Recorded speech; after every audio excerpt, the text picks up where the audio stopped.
Salut, c'est Romaric. Je brave le froid, le vent, l'hiver en général, pour faire cette vidéo, qui est la somme de trois éléments déclencheurs. L'élément vraiment déterminant, c'est que là, je suis à Bakou, dans un hostel, et il y a ce réfugié politique, on va dire, iranien, réfugié politique. En gros, il n'a pas trop intérêt à rester dans son pays. Et je lui ai demandé, mais c'est quoi tes idéaux, pourquoi t'es en fuite? Puis après avoir un peu discuté, il me dit Kingdom. Je fais quoi? Est-ce que tu veux le retour du chat ou équivalent? Il fait ouais. Et alors, un peu surpris, je lui fais mais pourquoi? Enfin, genre, moi qui ai été élevé dans cette optique démocratique que nous n'avons pas du tout en France, attention, hein, c'est pas là mon débat, c'est pas là mon argumentaire, mais je suis un peu surpris, je lui demande mais pourquoi? Et alors ses arguments c'était, déjà parce que le roi, les familles princières, nobles, etc. sont des familles qui sont bien éduquées et qui peuvent nous représenter à l'étranger, voilà. En gros, hein, je vais pas aller plus en profondeur parce que tout c'est un sujet sur lequel j'ai pas non plus énormément d'outils. C'est pour ça que cette vidéo sera malgré tout un peu trop, peut-être un peu superficielle. C'est encore une fois juste pour donner des idées, des alternatives, parce que donc par rapport à Teddy Boy RSA, c'est sa vidéo sur le royalisme. Je pense que c'est avant tout un choix qui résulte d'un manque d'idées alternatives en fait. Voilà. Donc le deuxième élément déclencheur, c'est cette vidéo. Enfin, ça n'a pas vraiment été élément déclencheur, mais si tu veux, ça a nourri mon envie de faire cette vidéo. J'ai vu cette discussion sur le royalisme, une nouvelle, c'était pas la table ronde, c'était un truc plus récent par le cercle Richelieu. Je l'ai regardé, mais récemment, en fait il y a quelques heures, le temps un peu de digérer. Et quand je l'ai vu, j'ai pas fait spécialement attention parce que j'arrive pas à prendre ça au sérieux. J'avais vu cette table ronde justement où les arguments qui étaient exposés, c'est que le roi, même si il y en a un qui m'avait resté en tête, c'était si le roi pendant une génération il fait n'importe quoi, peut-être que son fils ou son petit-fils, voyant le peuple souffrir, développera une conscience et du coup c'est positif. Ça veut dire que pendant 2 générations royales, le peuple, entre guillemets, souffre. Bref. Et j'y avais pas fait spécialement attention parce qu'il me semble que c'est, comme je l'ai dit, peut-être un manque d'idées alternatives, juste une opposition à ce qui est appelé actuellement République, mais qui n'est pas vraiment la chose du peuple. Comme s'il y avait un petit peu de mieux avant dans la royauté. Et puis un peu un côté provocateur où c'est une idée qui est un peu marginale et qui j'arrive pas à avoir les fondements extrêmement positifs parce que j'ai l'impression que les arguments peuvent être assez facilement démontés par des... si on réfléchit un peu, on peut trouver des alternatives un peu positives. Et le troisième élément déclencheur, et c'est un peu là-dessus que je vais baser donc pas mon argumentaire parce que j'ai clairement pas la prétention de faire une vidéo travaillée comme d'habitude. Comme d'habitude, je vais pas faire une vidéo travaillée. C'est que j'ai commencé à me replonger un peu dans les trucs dans des ressources de permaculture parce que en fait, à force d'en discuter et puis à force d'être loin de chez moi, à force d'avoir une consommation qui est pas hyper responsable, j'ai cette motivation de me remettre à la chose. J'ai jamais abandonné l'idée, mais c'est juste que quand c'est l'automne, l'hiver, j'avoue que j'avais un peu de mal à me concentrer dessus et j'ai préféré partir en voyage plutôt que de rester chez moi. Mais c'était, je pense, une des raisons pour lesquelles je suis parti, c'était aussi travailler cette motivation pour les choses locales, pour les choses responsables. Et donc je plonge la tête en ce moment dans ce qui me semble être le plus dense, la plus dense ressource, le livre le plus complet et complexe aussi, sur la permaculture, en tout cas de Bill Mollison. Donc c'est des bouquins qui ont 10-20 ans, et celui-ci c'est Permaculture, A Designer's Manual. j'essaie de travailler mon accent anglais parce que tout le monde se moque de moi quand je parle anglais. Enfin, c'est gentil, mais voilà.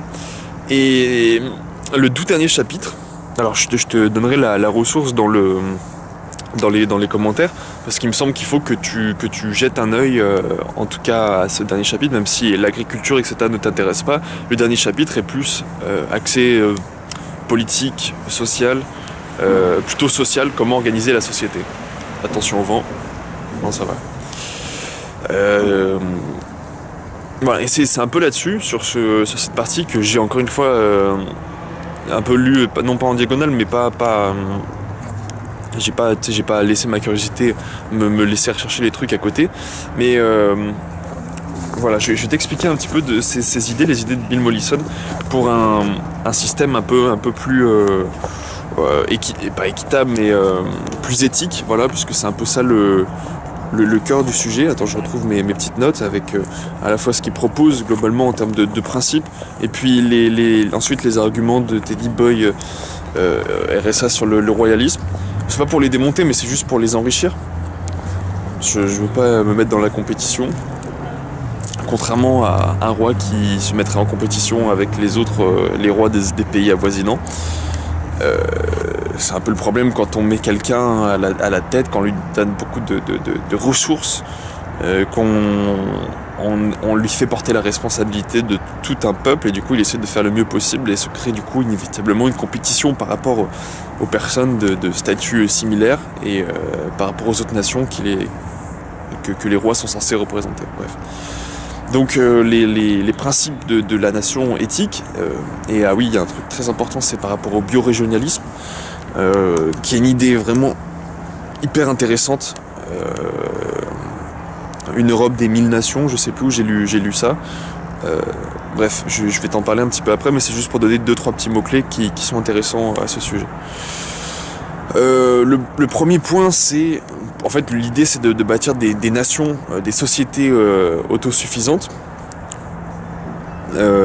Tu as tout ça à partir de la page 550, je crois, de fin de chapitre 14, il me semble, de ce livre que j'ai en PDF et que je vais te filer dans la description.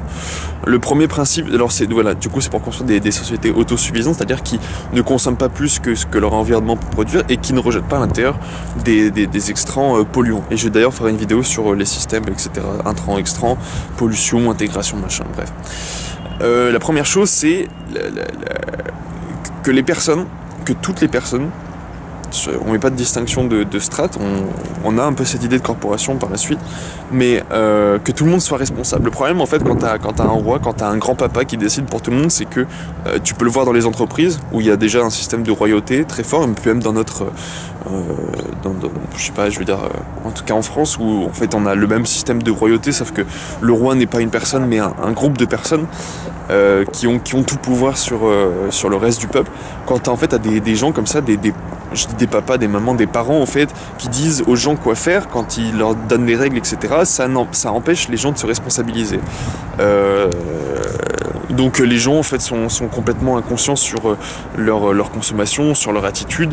On voit des gens qui ne pratiquent même pas la base de la politesse pour le bien vivre ensemble, ou même par rapport à l'environnement du coup, où on fait pas attention, on jette les choses on consomme les choses sans faire attention à d'où elles viennent et leur impact sur l'environnement. Mais c'est aussi parce que c'est produit comme ça et que par simplicité on va chercher par flemme, par loi du moindre effort, on va se contenter de ça.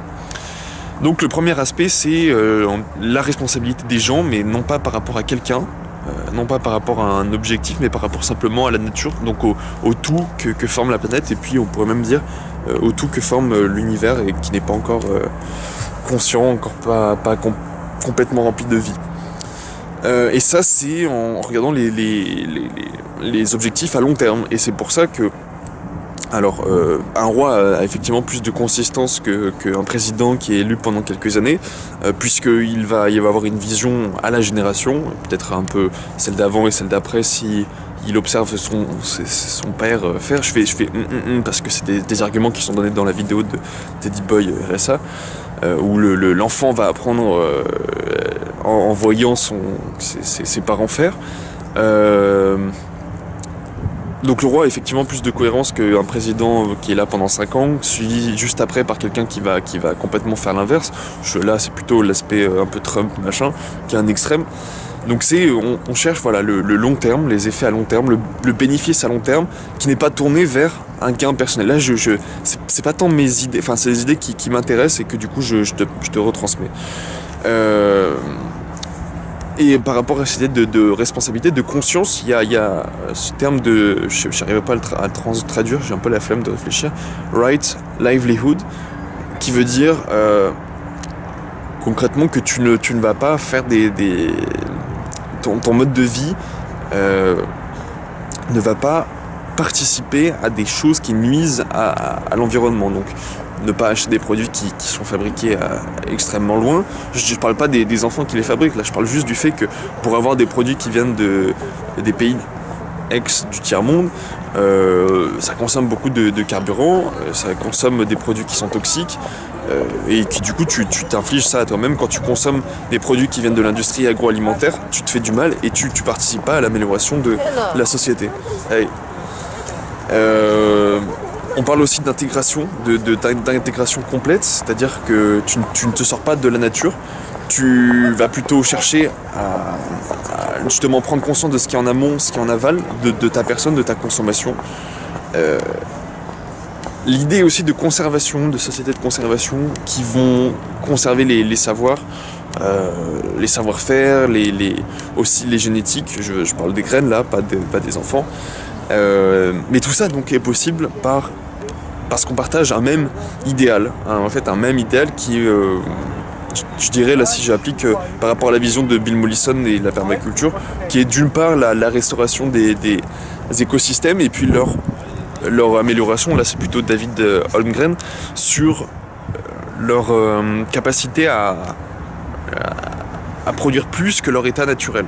Je parle des écosystèmes. C'est-à-dire on va chercher le maximum de puissance par rapport à l'énergie qui est reçue par les systèmes, on va chercher à optimiser sans faire comment dire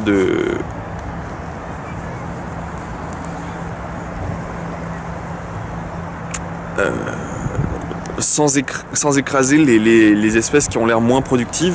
On va chercher à utiliser tous les éléments des écosystèmes au mieux, voire d'en rajouter sans détruire l'état initial, avec la capacité de résilience à toujours revenir à un état initial si l'intervention humaine disparaît.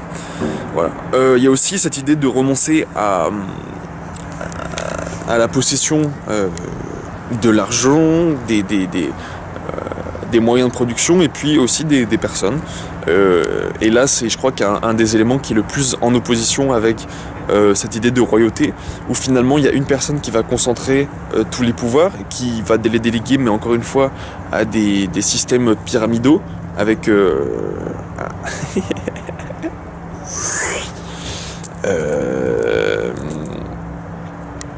donc des gens à la tête qui vont manager pour tout le monde, donc des responsabilisations. Et pourquoi on chercherait à se séparer de la propriété? C'est avant tout pour augmenter la sécurité. Qui se sent en insécurité? Est-ce que c'est genre les personnes les plus pauvres? Alors oui, il y a une insécurité alimentaire, une insécurité, comment dire, même au niveau de l'habitation. Mais s'il y a une insécurité, c'est à la fois parce que il y a des gens qui s'approprient plus que ce qu'ils peuvent produire et qui s'approprient plus que ce qu'ils peuvent utiliser et manager pour le bien commun.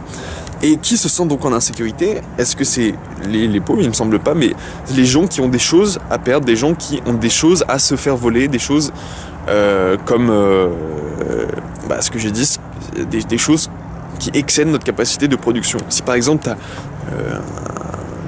deux téléphones, un ordi ou simplement une belle voiture, pose-toi la question déjà, est-ce que c'est normal que j'ai une belle voiture alors qu'il y en a d'autres qui n'en ont pas? Est-ce que je suis capable de produire cette voiture? Est-ce que je l'ai méritée en termes de travail que j'ai fourni pour l'avoir?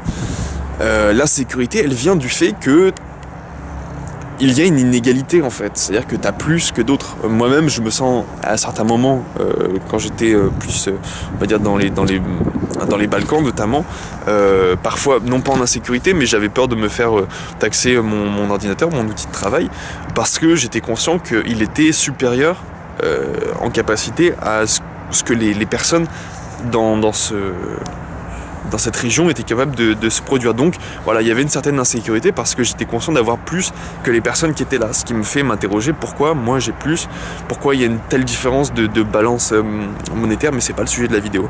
Et à l'inverse, ici, je pense qu'il y a des gens, je suis à Bakou en Azerbaïdjan, qui est un petit Dubaï en fait, un petit Dubaï, c'est assez rigolo.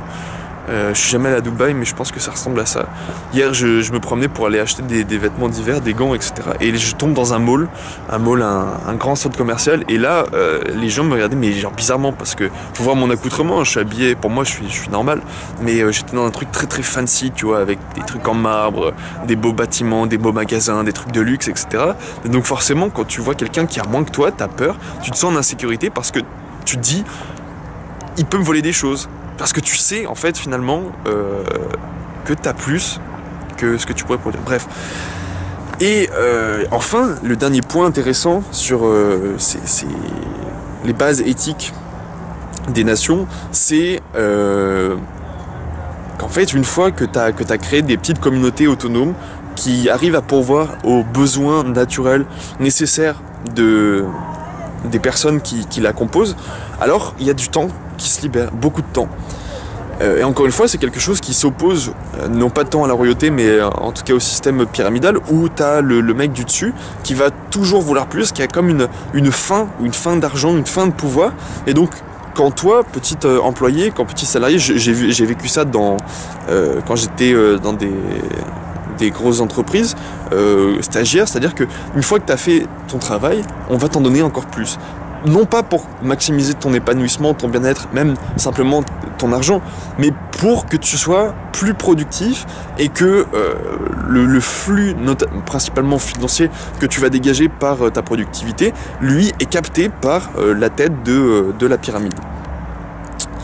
Donc, il se passe un truc quand il y a personne au-dessus de toi, que tu es la personne qui dispose de son pouvoir, c'est que quand tu n'as plus envie de travailler, quand tu as ce dont tu as besoin, tu t'arrêtes. Donc, d'une certaine manière, ça te responsabilise, ça fait que tes besoins, tes désirs sont plus humbles, que tu vas pas chercher plus que ce que les autres ont. Voilà. Donc ça, c'est un peu les bases d'une nation éthique. Alors, une nation, biorégion et Europe des 1000 nations, on pourrait même penser, non, peut-être, je sais plus si c'était le monde, je sais plus où j'ai vu cette idée précisément. Mais l'idée, c'est que actuellement les pays sont mal découpés, que le découpage est issu de reste un peu de royauté où t'avais quelqu'un qui voulait toujours plus et qui du coup a lancé des vagues de conquêtes pour s'approprier ce qui initialement non seulement ne lui appartient jamais, même dans l'absolu, mais qui n'appartenait pas au peuple qu'il est censé diriger. Donc c'est comme ça qu'on voit des frontières complètement abstraites, des traits, des machins. Là je suis donc dans la région Azerbaïdjan-Arménie, donc si tu connais pas un peu l'histoire du coin, je t'invite à regarder, mais c'est un peu près la même chose qu'après la colonisation en Afrique et dans les autres parties du monde. Mais en gros, t'as des régions qui sont à majorité par exemple arménienne, mais qui font partie de l'Azerbaïdjan, et inversement. T'as une petite région qui est enclavée de l'autre côté de l'Arménie, auquel l'Azerbaïdjan n'a pas accès, mais qui est considérée comme faisant partie du pays. Donc il y a ce genre un peu d'illogisme, qui sont encore une fois liés à l'avidité développée par la personne qui va être à la tête de la pyramide, qui a la gestion, qui a une responsabilité finalement surhumaine, et qui, même s'il a une bonne éducation, même s'il a observé ses parents faire et son environnement faire, n'arrivera jamais à faire aussi bien qu'une assemblée de personnes qui travaillent pour un objectif commun et qui sont responsabilisées. Et alors là, attention, parce que je dis assemblée, mais ce n'est pas l'Assemblée nationale, c'est pas le Sénat, c'est qui sont, comme je l'ai dit, pour moi des restes de royauté ou au moins de systèmes pyramidaux. L'idéal pour faire émerger cette fédération des nations, où justement on ne découpe plus selon le pouvoir et l'avidité des gens, mais on découpe en fonction des cultures, alors une nation, c'est quand un peuple se considère comme un tout. C'est-à-dire que, par exemple, là, il me semble qu'en Géorgie, il y a 4, 5, 6 nations, avec des cultures, des traditions, des danses, des histoires, de la nourriture très très différente. Et quand tu regardes dans tout le Caucase, donc trois pays, 3 États, mais tu as une vingtaine, une trentaine d'ethnies différentes. Et en fait, l'idéal, ça serait que ces ethnies aient chacune la responsabilité du territoire qui leur est échu, qui leur échoua, c'est-à-dire qui, historiquement, est occupé par eux.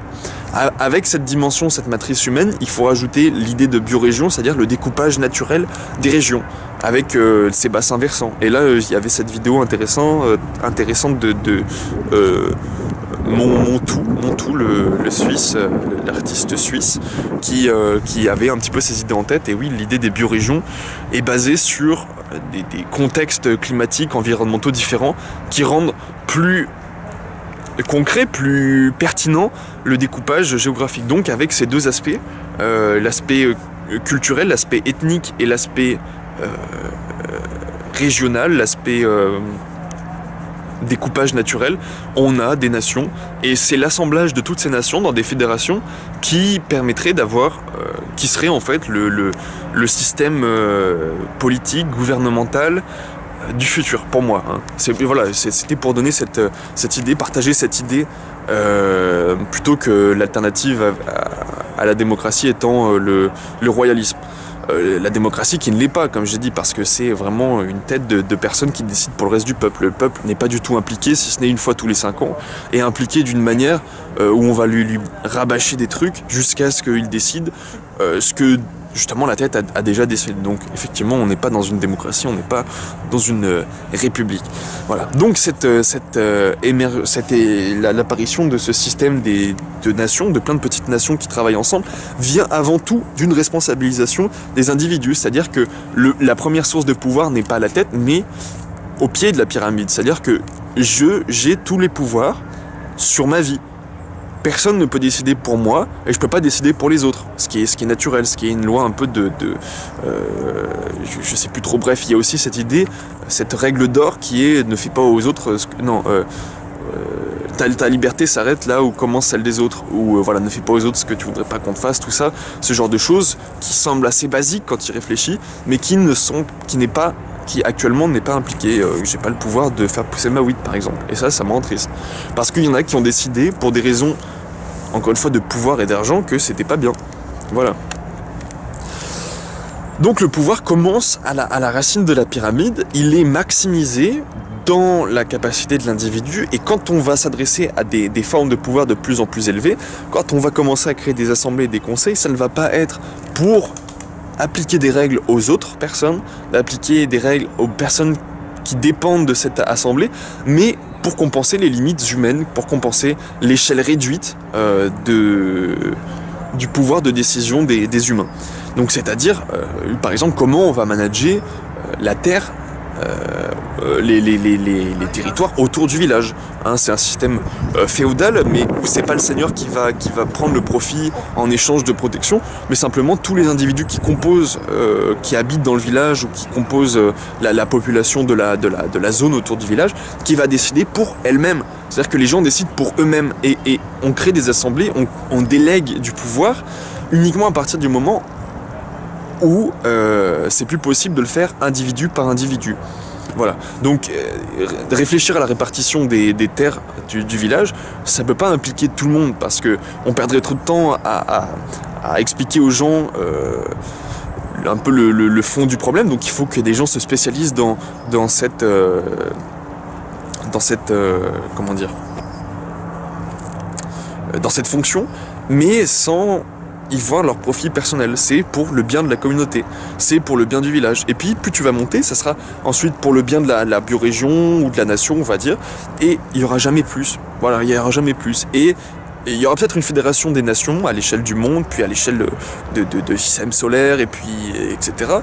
Mais à la tête de la fédération, il n'y aura jamais personne de permanent, il n'y aura jamais personne qui appliquera ses décisions, personne, j'entends un individu ou un groupe, qui appliquera ses décisions arbitraires, limitées parce qu'humaines, à un ensemble de la population. Les experts ne sont pas des gens plus qualifiés que toi pour décider de ta vie. Voilà, c'est aussi simple que ça. Et donc pour en revenir un peu aux autres arguments que j'ai pas déjà abordés dans cette vidéo, que Teddy Boy aborde lui dans sa vidéo, dans la vidéo dans laquelle il intervient. Alors le système de vote, on est d'accord que ça ne fonctionne pas, puisque tu vas toujours déléguer ta responsabilité à quelqu'un d'autre, et c'est pas le but. Par rapport à l'idée mais j'ai oublié de noter le nom. Voilà, de corporation, si je l'ai noté en fait. Il y a des corporations qui vont se créer en fait, et je t'invite du coup à vraiment regarder dans les sous-chapitres du livre que je vais t'envoyer. Je vais mettre les références dans la description, parce que c'est très important que tu regardes pour avoir des idées. Ces idées de corporation vont se mettre en place, mais non pas de manière héréditaire, filiale, etc., mais par affinité. Parce qu'une personne aime faire ça, à un moment de sa vie, elle va pouvoir le faire, elle va pouvoir s'intégrer dans non pas vraiment une corporation, mais dans un groupe de personnes qui fait ce métier, elle va pouvoir apprendre et se former elle-même en autodidacte et en échangeant avec des spécialistes, mais pas des spécialistes autoproclamés, juste des gens qui font ça depuis longtemps et qui ont des résultats. Voilà, pas des gens qui sont élus par cette éducation, effectivement, éducation nationale, ce système universitaire qui est encore une fois un système inégal, puisque soumis à la décision d'une tête qui a plus de pouvoir que les pieds. Voilà, donc ça c'est, les corporations existeront toujours, puisqu'elles font aussi partie de cette idée de conservation du savoir-faire, conservation aussi des outils, des techniques et de l'histoire, etc., qui peuvent permettre de s'adapter, d'être plus résilient, de s'adapter aux changements climatiques, aux changements de société, etc. Et enfin, par rapport au fait, les impôts, machin, bordel, c'est difficile d'être propriétaire.